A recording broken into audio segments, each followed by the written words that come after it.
Let's get straight to the point. Here's how I lost $10,000 on YouTube on one video.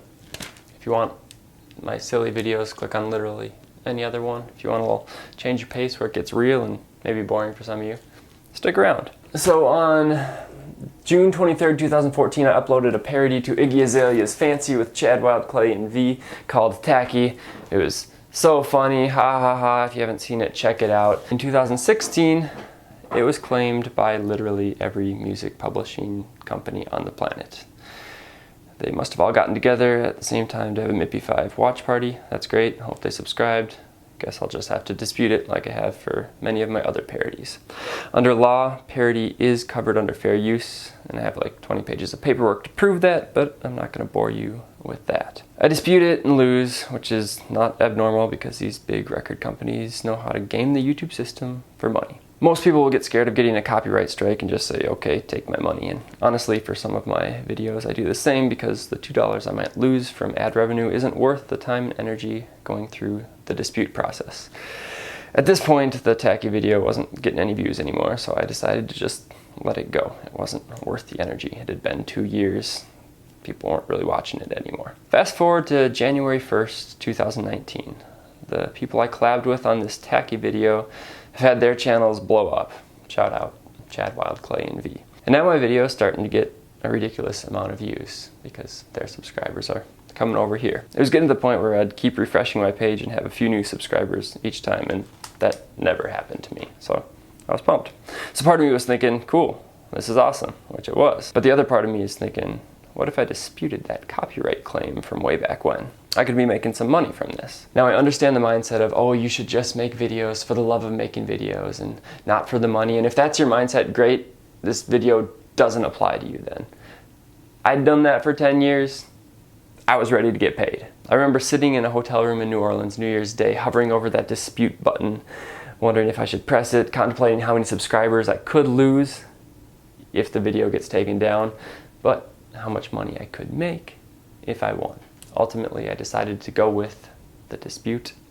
I clicked the button and held my breath. Now, under the Content ID system, the company that claims your video has 30 days to respond to the dispute.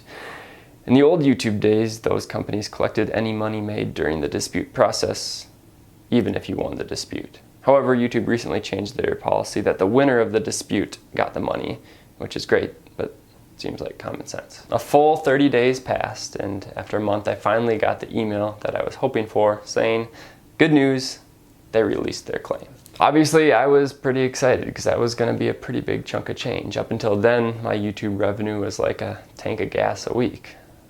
With this, I could now gas up the entire neighborhood. Just to get an estimate as to how much this video earned, let's take a look at a similar video of mine that was monetized during that same 30-day period. This video had 1.4 million views in that 30-day stretch and earned $1,477.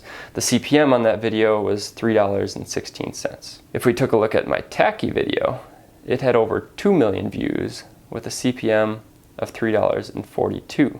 CPM is how much I earned per 1,000 monetizable views. I did a lot of fancy math, and that adds up to about $2,299. So I'm thinking I won't have to eat discount cereal anymore. It's just a matter of when it gets put into my AdSense. So I wait and wait. It was 18 days to be exact, and I start getting a little bit anxious, so I messaged partner support to ask when I should start seeing those funds. They didn't respond. You know who did respond? Another copyright claim about an hour later. Maybe it was just a coincidence it was claimed so quickly after contacting partner support, but it seems a little fishy. So now I'm angry. Not only am I worried about getting that $2,500 from that month in January, now most of the revenue from here on out is going to these copyright claims that I've already beat. So I messaged partner support again, and this time, luckily I was smart enough to screen capture the conversation. I got to talk with a guy named Marco. He's like, thanks for contacting creator support. Hi Luke, hello Marco, how are you? Well, as a matter of fact, not great. I requested a chat earlier today about getting revenue from a Content ID dispute I won earlier this month. It's been 18 days since winning the dispute, and I haven't seen it show up in analytics. Shortly after messaging, the video got reclaimed as a cover song. I'm disputing this as well. When should I see revenue from the January 2nd to February 1st period when it was in the dispute process? Marco says, I understand. We don't have a specific timeline as to when will the revenue be added in your analytics. And I said, but I will eventually get that revenue. Marco says, YouTube analytics data should be updated about 30 days after that. And I said, okay, even though the video was reclaimed this afternoon. Marco says, I believe that's going to be a different timeline, so that would be different earnings. And I said, okay, so regardless of how this dispute goes, I'll still receive the revenue for January. Marco says, ideally, but since you can't monetize the video yet, you'll have to wait until the next claim gets solved. And I said, so they can just keep reclaiming it forever? That doesn't seem fair. I already won the dispute process once. And Marco says, content owners who repeatedly make erroneous claims can have their content ID access disabled and their partnership with YouTube terminated. Nice little canned cut and paste response there.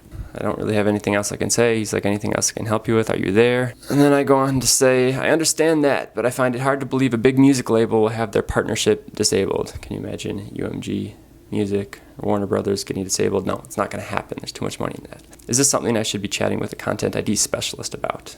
Marco says, not really. If you believe that you own full rights to your video, please go ahead and dispute it. Oh my gosh. I have, and I've already won once. Marco says, we do not mediate with disputes, but once our internal team notices abusive activities, it will be taken care of. Basically, he's saying nothing's going to happen.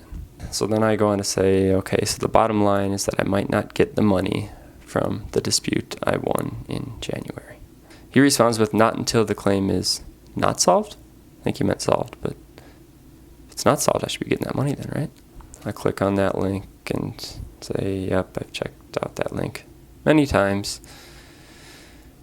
It led me to him. Now we're just running in circles without my money.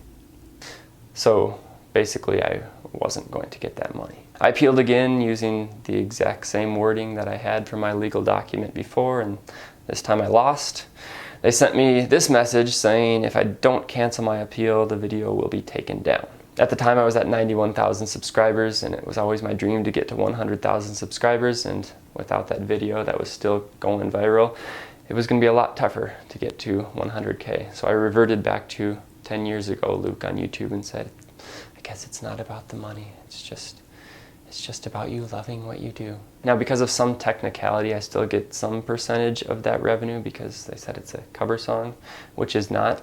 But let's see how much money I would have earned total if they hadn't abused their copyright ID powers. With 8.4 million views and a CPM of now 3.51 and some other variables that I'm just going to cancel out for the sake of simplicity, this should have earned me about $9,655 and counting. Luckily for me, YouTube isn't my full-time job, so it's not like I'm depending on these checks, but that's beside the point.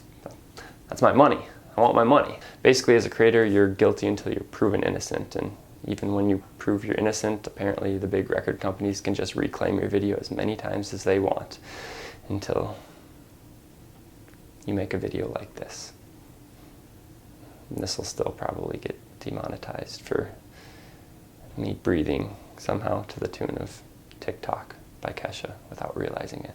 If you like this video, make sure to give it a thumbs up. It helps a lot. I probably won't do a lot of these serious videos, but I felt like some people might be interested in this. I'll see you in the next video. Mint 5. Tried to make it big as a designated hitter, but coach told me to star as a designated sitter. I take L's, I'ma take another L. You can win another ribbon, you can share at show and tell, cause I take L's. Got no trophies on the shelf. I don't wanna go to heaven, I just wanna go to hell, cause it has L's.